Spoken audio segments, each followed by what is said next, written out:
الحمد لله نحمده ونستعينه ونستغفره ونعلم به ونتوكل عليه ونعوذ بالله من شرور انفسنا ومن سيئات اعمالنا من يهده الله فلا مضل له ومن يضلل فلا هادي له ونشهد ان لا اله الا الله واشهد ان محمدا عبده ورسوله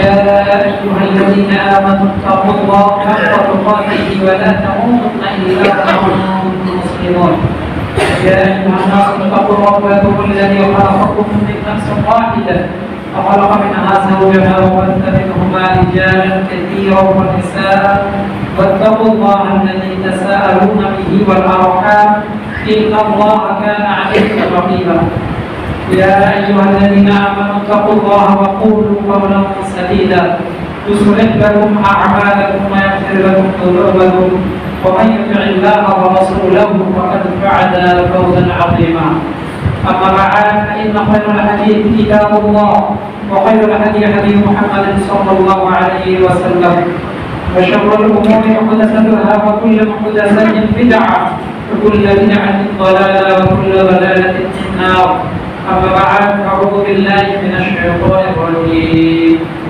بسم الله الرحمن الرحيم يا أيها الناس قد جاءتكم موعظة من ربكم وشفاء لما في صدور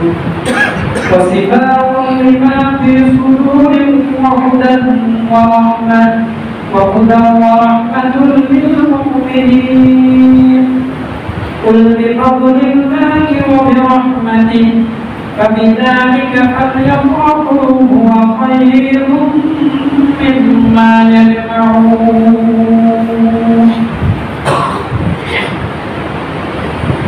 وقال سبحانه وتعالى في موضع آخر وننزل من القرآن ما هو شفاء ورحمة للمؤمنين ولا يزيد الظالمين إلا خسارة أو كما قال عليه الصلاة والسلام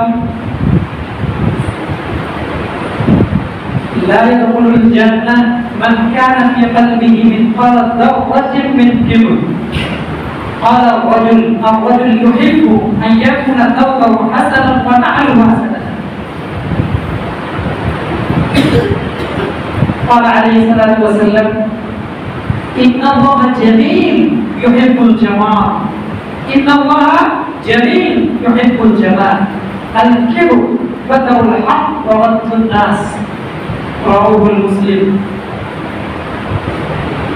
সম্মানিত মসজিদের মুসল্লি সমস্ত প্রশংসা আরাধনা উপাসনা ইবাদত সেই মহান সত্তা আল্লাহ সুবহানাহু ওয়া তাআলার জন্যই যিনি আমাদেরকে সর্বোত্তম আসরাফুল মাখলুকাত করে সৃষ্টি করেছেন সে আল্লাহ রাব্বুল আলামিনের লাখো কোটি প্রশংসা আলহামদুলিল্লাহ যে আল্লাহ রাব্বুল আলামিন আমাদেরকে সশরীরে সুস্থ অবস্থায় সালাতুল জুমআ আদায়ের জন্য মসজিদে একত্রিত হওয়ার যে সুবর্ণ সুযোগ দান করেছেন সে আল্লাহ রাব্বুল আলামিনের দরবারে আবারও শুকরিয়া জ্ঞাপন করছি আলহামদুলিল্লাহ। তারপরে আল্লাহ সুবহানাহু ওয়া তাআলার প্রেরিত দূত রাহমাতুল লিল আলামিন সাইয়্যিদুল মুরসালিন ওয়া খাতামুন নবিয়্যিন নবী মুহাম্মদ রাসূলুল্লাহ সাল্লাল্লাহু আলাইহি ওয়াসাল্লামের উপর দরুদ ও শান্তি দ্বারা বর্ষিত হোক আমিন। আল্লাহুম্মা সাল্লি আলাইহি ওয়া আল্লাহুম্মা বারিক আলাইহি। যিনি দ্বীন ইসলামকে সুস্পষ্টভাবে প্রতিটি হুকুম আহকাম বাধা নিষেধ বর্ণনা করে গেছেন ওপেনলি, যার দিন অনুসরণ ব্যতিরেকে একজন মানুষের মুক্তি কখনোই কাম্য নয়। সংক্ষিপ্ত এই জুমার খুতবায় সূরা ইউনূস 10 নম্বর সূরা 57 এবং 58 মনে রাখবেন, মাথায় রাখতে হবে। সূরা ইউনূস সূরা নম্বর 10 57 এবং 58 এই দুটো আয়াতকে সম্মুখে রেখেই আজকের সংক্ষিপ্ত জুমার খুতবা ইতি করার চেষ্টা করব ইনশাআল্লাহ। ওয়া আজিজ ওয়া তাওফীকি ইল্লা বিল্লাহি আলাইহি তাওয়াক্কালতু ওয়া ইলাইহি উনীব। তার পূর্বে আপনাদের সঙ্গে একটি কথা, সেটা হচ্ছে জুমার দিনে মসজিদে উপস্থিত হয়ে ঘুমানো একটা হচ্ছে মানুষের অভ্যাস, স্বভাবগত অভ্যাস। এই অভ্যাসকে পরিবর্তন করতে হবে। জুমার তাৎপর্য গুরুত্ব রয়েছে, জুমা থেকে আপনার সার্বিক জীবনের পরিমার্জন জুমার খুতবার খাতিবের কাছ থেকে নিতে হবে। এজন্য দেয়ালে ধ্যান দিয়ে বসা বা নিজের আরামায়েশ ভাবে বসে বা হাঁটুকে খাড়া করে হাঁটুর সঙ্গে মাথা লাগিয়ে দিয়ে ঘুমানোর চেষ্টা করবেন না। আজকে অন্তত একটা বক্তব্য না ঘুমিয়ে পুরো বক্তব্যটাকে শুনে নিজের জীবনের সঙ্গে মূল্যায়ন করার চেষ্টা করেন। অত বোকা নয় জুমার খাতিব বা আমার অত বোকা নয় যে সব থেকে এই পৃথিবীকে যিনি সৃষ্টি করেছেন রব্বুল আলামিন তার কথা বলবেন আপনি ঘুমাবেন, আপনি আল্লাহ সুবহানাহু ওয়া তাআলার সঙ্গে বিয়াদবি করবেন, আপনাকে বিয়াদবি করার সুযোগ দেওয়া হবে, এটা কখনোই সম্ভব নয়। অন্তত আমার দ্বারা তো সম্ভব নয়। আল্লাহ সুবহানাহু ওয়া তাআলার কথা আল্লাহ রাসূল সাল্লাল্লাহু আলাইহি ওয়াসাল্লামের কথা যেখানে চলবে সেখানে অমনোযোগী হওয়া চলবে না। আপনি ঘুমের জায়গা হিসেবে এটাকে বেছে নেবেন, এটা তো শরীয়ত অনুমতি দেয় না। আপনি এসেছেন শরিয়া অনুযায়ী কাজ করতে। আপনি এখন তো বর্তমান প্রেক্ষাপটে মুসলিমদের একটা অবস্থা বা মুসলিমরা মনে করে শরিয়াত হচ্ছে মসজিদের দরজার ভেতরে, মসজিদের দরজার বাইরে যেন আপনার জন্য শরিয়াত নেই। তো মসজিদের দরজার ভিতরে আপনি ঢুকে তারপরেও শরীয়তি কথাবার্তার জন্য আপনি ঘুমাবেন, এটা কখনোই মানে আমাদের পক্ষ থেকে অ্যাকসেপ্টেড নয়, গ্রহণযোগ্য নয়। সম্পূর্ণরূপে প্রস্তুতি নেন, তাদের তারা পরিত্যাগ করে প্রস্তুতি নেন যে আজকের বক্তব্য থেকে আপনাকে কিছু একটা শিক্ষা নিয়ে যেতে হবে। এবং এই আয়াত দুটো কত গুরুত্বপূর্ণ বিষয়। ইভেন আমি, আপনারা তো আছেন, ইভেন আমি এই জায়গা থেকে পরিত্রাণ পেয়ে আছি কিনা আল্লাহ সুবহানাহু ওয়া তাআলা সর্বাধিক ভালো জানেন। আল্লাহ তাআলা প্রত্যেককে পরীক্ষা করে নেবেন। এই জন্য আল্লাহ তাআলা বলেন ওয়ালা নাকুমান্নাকুম বিশাইইন মিনাল খাউফি ওয়াল জু'i ওয়া নাকসিন মিনাল আমওয়াল ওয়া লিআনফুসিকুম ওয়াত-তামারাতি ওয়া বাশশিরিস সাবিরিন আল্লাযীনা ইযা আসাবাতুহুম মুসিবা ক্বালু ইন্না লিল্লাহি ওয়া ইন্না ইলাইহি রাজিউন। আল্লাহ সুবহানাহু ওয়া তাআলা বলেন যে আমি তোমাদেরকে পরীক্ষা করে নেব। ওয়ালা নাকুমান্নাকুম বিশাইইন মিনাল খাউফ, সবকিছু দিয়ে, তার মধ্যে একটা হচ্ছে ভয় দিয়ে। আমরা অনেক কিছুতে ভয় করি, সবকিছু দিয়ে আমরা ভয় করি। আল্লাহ তাআলা বলেন তোমাদেরকে ভয় দেখিয়ে আমি আল্লাহ সুবহানাহু ওয়া তাআলা পরীক্ষা করব। পরীক্ষাতে আপনি পাস করবেন কি করে তার রেজাল্ট আল্লাহ তাআলা দিচ্ছেন। আল্লাহ বলেন ওয়ালা নাবলুওয়ান্নাকুম বিশাইইন মিনাল খাউফ, ভয় দ্বারা কেমন ভয়? এই আরেকটু হয়তো আমি বলে দিলাম, একটা ভয় আপনার হৃদয়ে, আল্লাহ সুবহানাহু ওয়া তাআলা আল্লাহ থেকে স্মরণ করার একটা পরীক্ষা। কেমন ভয়? তারপর আল্লাহ তাআলা আরো বলছেন বলজু, আনন্দ দিয়ে, আনন্দ দিয়ে আল্লাহ তাআলা ওয়া নাকসিন মিনাল আমওয়াল, তোমাদের ধন সম্পদকে নষ্ট করে, বলে আনফুসিকুম ওয়াত-তামারাত, তোমাদের ফল আদিকে নষ্ট করে। বাগান রয়েছে যে বাগানে আগে অনেক ফল দেয়, আপনাদের ফল আদি নেই, এটা আল্লাহ তাআলা পরীক্ষা করে। বলে ভালো হচ্ছে, বলে হচ্ছে না, আল্লাহ তাআলা পরীক্ষা। আল্লাহ তাআলা বলেন যে অতএব সুসংবাদ দাও যারা ধৈর্য ধারণ করতে পারে। তাহলে আপনার পরীক্ষা নেওয়া হচ্ছে ধৈর্য, এবং আমাদের জীবনের প্রতিটা ক্ষেত্রতে ধৈর্যের এক বিরাট পরীক্ষা রয়েছে। এখন আমরা ফেল করে যাচ্ছি, ধৈর্য নেই আমাদের। ধৈর্যের পরীক্ষা আল্লাহ সুবহানাহু ওয়া তাআলার কাছে দেওয়া খুবই কঠিন। এজন্য আল্লাহ তাআলা এর বেছে নিয়েছেন ওয়াবাশশিরিস সাবিরিন আল্লাযীনা ইযা আসাবাতুহুম মুসিবা, তাদের জীবনে যখন কোনো বিপদ আগমন করে বা কোনো মুসিবত বালা মুসিবত তাদের সামনে উপস্থিত হয়, তাদের সঙ্গে কোনো দুর্ঘটনা ঘটে, তারা বলে কি ইন্না লিল্লাহি ওয়া ইন্না ইলাইহি রাজিউন, আমরা তো সকলেই আল্লাহর জন্য, আল্লাহ থেকে ফিরে যেতে হবে। আমরা এটা বলি, কেউ মারা গেল তো আমরা কি বলি ইন্না লিল্লাহি ওয়া ইন্না ইলাইহি রাজিউন, বলি কি বলি না? কেউ মারা গেলে আমরা বলি ইন্না লিল্লাহি ওয়া ইন্না ইলাইহি রাজিউন। আল্লাহ সুবহানাহু ওয়া তাআলা বলেন আসাবাতুকুম মুসিবা, ছোট বড় যে কোনো বিপদ আপনার সামনে আসুক না কেন, আপনাকে বলতে হবে ইন্না লিল্লাহি ওয়া ইন্না ইলাইহি রাজিউন। আর বলার কথা সেটাকে আপনাকে হৃদয়ে বুঝতে হবে যে আমরা আল্লাহর জন্য, আল্লাহর কাছে ফিরে যেতে হবে। এ থেকে আপনার স্মরণটা কি হবে যে আমার ধন সম্পদ নষ্ট হয়ে যেতে আল্লাহ করেছে, তো কিভাবে আল্লাহ তাআলা আবার চালিয়ে দিতে পারেন, আমাকে তো আল্লাহ তাআলা উঠিয়ে দিতে পারেন। এই স্মরণ আপনাকে করিয়ে দেওয়ার জন্য আল্লাহ তাআলা বলেছেন এটা কি করবে? সুসংবাদ কারা বলে? যারা বলবে ইন্না লিল্লাহি ওয়া ইন্না ইলাইহি রাজিউন। আমরা বলতে পারি জীবনে হচ্ছে পরীক্ষা। এই পরীক্ষার একটা কাঠগড়া বা একটা জায়গা হচ্ছে মসজিদের জুমা। খাতিব যিনি রয়েছেন উনি নিজের মতো করে খুতবা দিচ্ছেন। আজকাল শুধু জনগণের দোষ দিলেও হবে না, কিছু কিছু খাতিব জুমাতে খুতবা দেন, আমরা শুনি কোনো জায়গাতে কোনো সময় তো কি বলেন, সুর করে কোনো একটা ঘটনা বলছে, ওই সুরে অন্তত কারো জানে আমার ঘুম আসে। খুতবা হবে জনগণকে সতর্ক করা, খুতবা হবে জনগণকে সঠিক পথ দেখানো। খুতবার মেম্বার থেকে রাসূলুল্লাহ সাল্লাল্লাহু আলাইহি ওয়াসাল্লাম সাহাবায়ে কেরামকে ধমক দিয়ে বলছেন, তোমাদের মধ্যে এই কাজটা করে যারা যারা করছো তারা এই কাজটা চট করে দাও, তোমরা এই পথে এসো, তোমরা এই পথে যেও না, তোমরা এই পথে চলো। এটা হচ্ছে খাতিবের দায়িত্ব, যাদেরকে বলা হয় উলামা ওয়াইদাতুল নাবিয়্যা, নবীগণের ওয়ারিসুত্তরাধিকারী। কিসের? ইলমের। সুতরাং সেখান থেকে ইলম সমাজে ছড়িয়ে দিতে হবে। এটাকে ভাবতে হবে যে আমি এখন অধিপতি, এখানে দাঁড়িয়ে আছি, আমি জনগণকে পরিচালিত করবো। কোরআন এবং সহিহ সুন্নাহর ভিত্তিতে আল্লাহ তাআলা অবশ্যই সেখানে বরকত দেবেন। যাই হোক, বলার বিষয় এটাই যে খুতবা একভাবে স্টার্ট হচ্ছে এখন আল্লাহ সুবহানাহু ওয়া তাআলার কথা। এতক্ষণ যেটুকু বললাম আপনাদের প্রস্তুতির জন্য, প্রিপারেশনের জন্য, এখন একভাবে আপনাদের শুনতে হবে, প্রত্যেকটা কথাকে মূল্যায়ন করতে হবে। এটা একটা দিক। দ্বিতীয় নম্বর হচ্ছে আমি আপনাদের কাছে বলা যেতে পারে একটা মেহমান। অতএব মেহমানের কথা মনোযোগ সহকারে শ্রবণ করার ব্যাপারে রাসূলুল্লাহ সাল্লাল্লাহু আলাইহি ওয়াসাল্লাম একাধিক হাদিস দিয়েছেন। এমনি কথা শ্রবণ করার জন্য, তারপরে আবার আল্লাহ তাআলা রাসূলের কতটা মনোযোগ সহকারে শ্রবণ করতে হবে। সুতরাং ঘুমকে ঝেড়ে ফেলে বক্তব্যের দিকে প্রত্যেকে নজর নিয়ে আসুন।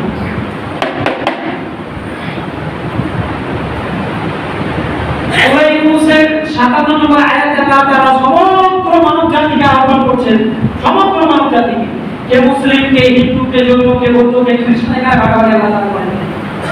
আল্লাহ তাআলা সমগ্র মানবকে আহ্বান করে বলেন, ইয়া আইয়ুহান নাস قد جاءتكم موعظة من ربكم وشفاء لما في الصدور وهدى ورحمة للمؤمنين। আল্লাহ তাআলা বলেন, হে মানুষ, হে মানব মণ্ডলী, قد جاءتكم অবশ্যই অবশ্যই যাও মানে আশা, জাআতুকুম তোমাদের নিকটে এসেছে, মির রাব্বিকুম তোমাদের প্রভুর নিকট থেকে। কি? قد جاءتكم موعظة من ربكم। একটা মাওইদা, ওয়াজ বলে না, ওয়াজ করা, তো ওয়াজ মানে হলো নসিহত, ওয়াজ মানে হলো উপদেশ। ওয়াজ মানে কিসসা কাহিনী নয়, ওয়াজ মানে গল্প নয়, ওয়াজ মানে সুর নয়, ওয়াজ মানে মানুষকে উপদেশ দেওয়া, ওয়াজ মানে মানুষকে নসিহত করা, সব উপদেশ দেওয়া। তো বলছে আল্লাহর পক্ষ থেকে এসেছে মহা উপদেশ, মাওইদা, সবথেকে মহা উপদেশ। কোথা থেকে? মির রাব্বিকুম তোমাদের প্রভু।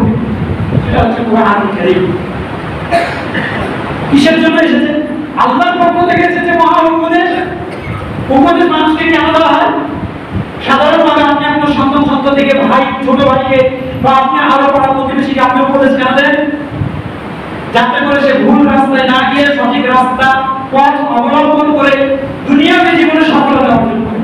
তো আল্লাহ সুবহানাহু ওয়া তাআলা সামান্য মানুষের, আল্লাহ সুবহানাহু ওয়া তাআলা একটা কথাকে অমান্য করার কারণে দুনিয়াতে পাঠিয়েছেন, আবার পুনরায় জান্নাতে আল্লাহ রাব্বুল আলামিন ফিরে যাওয়ার জন্য একটা মহান নসিহত আল্লাহ কোরআনুল কারীমে দিয়েছেন উম্মতে মুহাম্মাদের উপর। মাওইদা যুক্ত করবে তো কিসের, কোন জিনিসটা এই উপদেশ গ্রহণ করবে? আল্লাহ তাআলা বলেন, সিফাউল লিমা ফি সুদূর, তোমাদের এই যে সিনা, এই সিনার ভিতরে যে জিনিসটা রয়েছে তার একটা মহা ঔষধ, অর্থাৎ হৃদয়ের একটা মহা ঔষধ। আল্লাহ রাসূল সাল্লাল্লাহু আলাইহি ওয়াসাল্লাম হৃদয় সম্পর্কে বলছেন, সাহাবায়ে কেরাম রাদিয়াল্লাহু আনহুম আজমাইনকে জান, আলা ইন্না ফিল জাসাদি মুদগা, শোনো, সাহাবায়ে কেরাম বলছেন শোনো, আলা ইন্না ফিল জাসাদ, তোমার পুরো বডির মধ্যে ইন্না ফিল জাসাদি মুদগা, একটা মাংসপিণ্ড রয়েছে। শোনো, তোমাদের শরীরের পুরো বডির মধ্যে একটা মাংসপিণ্ড রয়েছে। এই সাহাবীরা তোমরা শোনো, তোমাদের হৃদয়ের মধ্যে একটা মাংসপিণ্ড রয়েছে।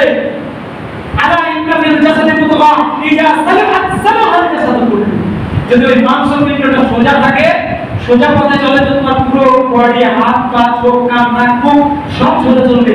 ওয়াইলা ফাসাদাত ফাসাদাল জাসাদু কুল্লু, আর সেটা যদি বক্র হয়ে যায়, বাঁকা চলে, পুরো বডিটা বাঁকা চলে।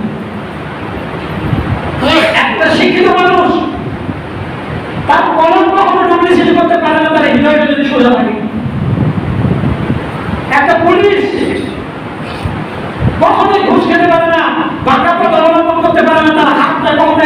সাপোর্ট করতে পারে না যদি তার হৃদয় সুস্থ থাকে। মন, এই হৃদয়, এটাকে আল্লাহ রাসূল সাল্লাল্লাহু আলাইহি ওয়াসাল্লাম বলছেন যে বডির মধ্যে এটাই হচ্ছে একটা জিনিস আর যেটা মানুষের পুরো বডিকে চালানোর ক্ষমতা রাখে। আপনি ভাবেন আপনার মন বলছে চল সিনেমা দেখি, কি সমস্যা আছে? বাড়িতে বসে আছে, এখন তো আর সিনেমা যেতে হচ্ছে না, বাড়িতে মোবাইল দেখছে, কেউ দেখতে পাচ্ছে না, আল্লাহ সুবহানাহু ওয়া তাআলা দিচ্ছে। সময় নষ্ট করছেন, যার হিসাব আল্লাহ তাআলা কি আমাদের মানে না দেওয়া পর্যন্ত আপনি এক পা করতে পারবেন না, সময় একটা হিসাব সেটা নষ্ট করছেন। দ্বিতীয় নম্বর, সিনেমা দেখে আপনি আপনার ঈমানকে নষ্ট করছেন। সিনেমা দেখে শিরক বিদআতকে আপনি সাপোর্ট করছেন। সিনেমা দেখে আপনি যাবতীয় ইসলামিক মানে কার্যকলাপ থেকে আপনি বহির্ভূত হচ্ছেন।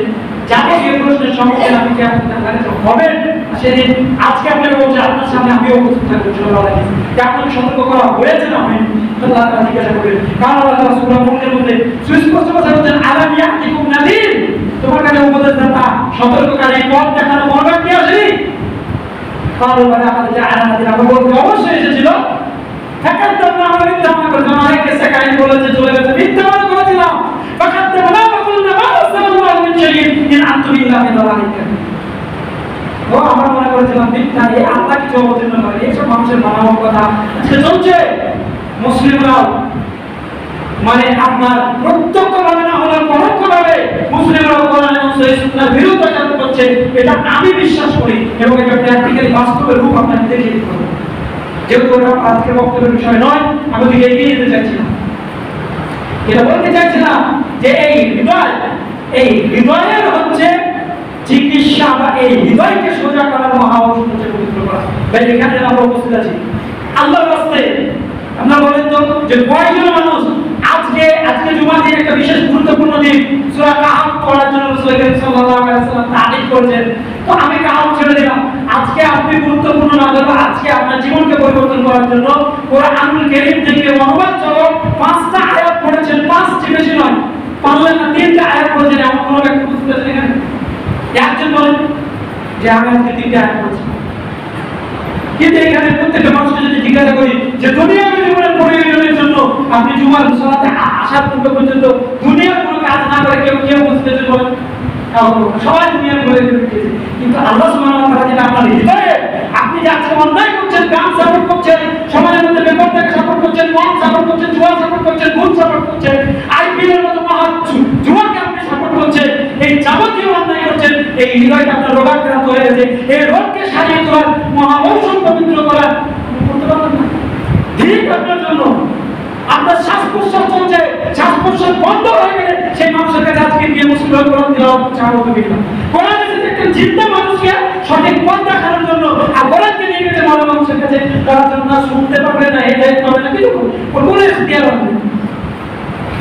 প্রতিদিন কন্টিনিউ রুটিন তৈরি করেন, অন্তত 3টা আয়াত আমাকে পড়তে হবে, কারণ এটা ওনার পক্ষ থেকে পাওয়া, এটা একটা মহা উপদেশ, নাসিহা যাকে বলা হয়েছে, মাওইদাতুল মুত্তাকিন বা সিফাতুল লিমা ফি সুদূর। আমার যাবতীয় অন্যায় যেটা হৃদয় করে, হৃদয়ের মধ্যে উদ্ভাসিত হয়, হৃদয়ের মধ্যে যে চিন্তা আসে তাকে দূরীকরণ করার জন্য, সরিয়ে ফেলার জন্য, চিকিৎসা করার জন্য এই পবিত্র কোরআন আল্লাহ সুবহানাহু ওয়া তাআলা আমাদের দিয়েছেন।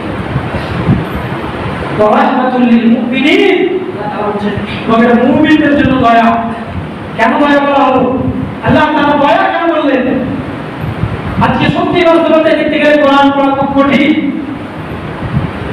কোরআন বুঝে তা অনুযায়ী আমল করা খুব কঠিন। আল্লাহ তাআলা দয়া কেন বললেন?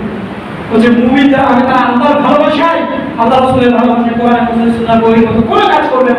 কোরআন যেটা বলেছে সেই দিক নির্দেশ শোনায়, তার যতই কঠিন হোক না কেন। আর রহমত হচ্ছে এই জন্য যে তারা এই কোরআন তাদেরকে নিয়ে যাবে কোথায়? জান্নাতে। জান্নাতে নিয়ে গিয়ে আপনাকে ছাড়বে কোরআন, এটা কি মুসলিমদের মুমিনের জন্য দয়া না? অবশ্যই দয়ার জন্য আল্লাহ তাআলা বলেছেন।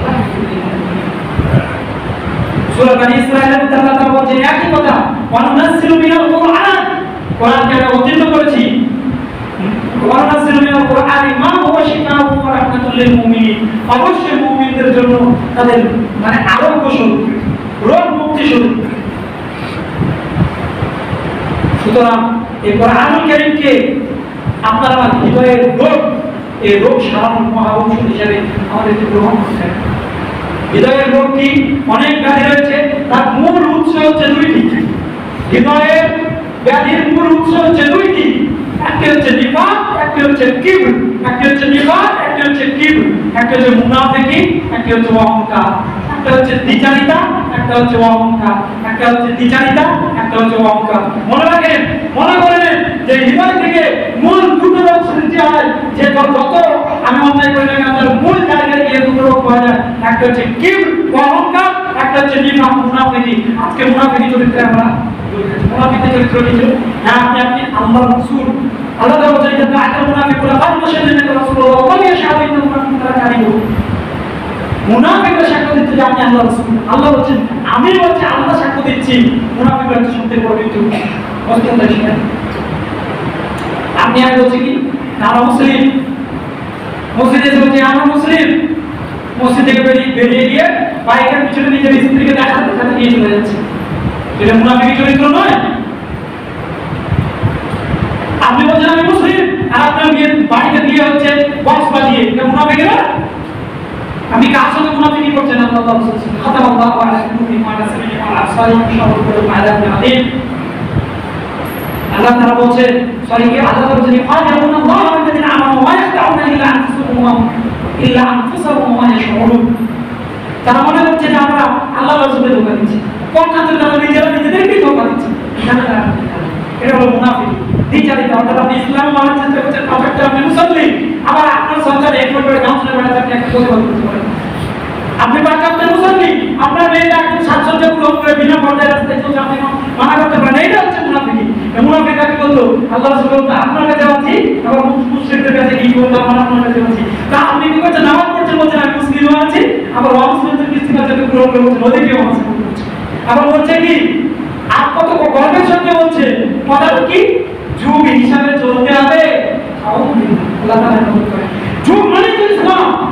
ইসলাম শান্তির বার্তা নিয়ে সর্বশ্রেষ্ঠ এবং সর্বশেষ আধুনিক একটা ধর্ম হচ্ছে ইসলাম।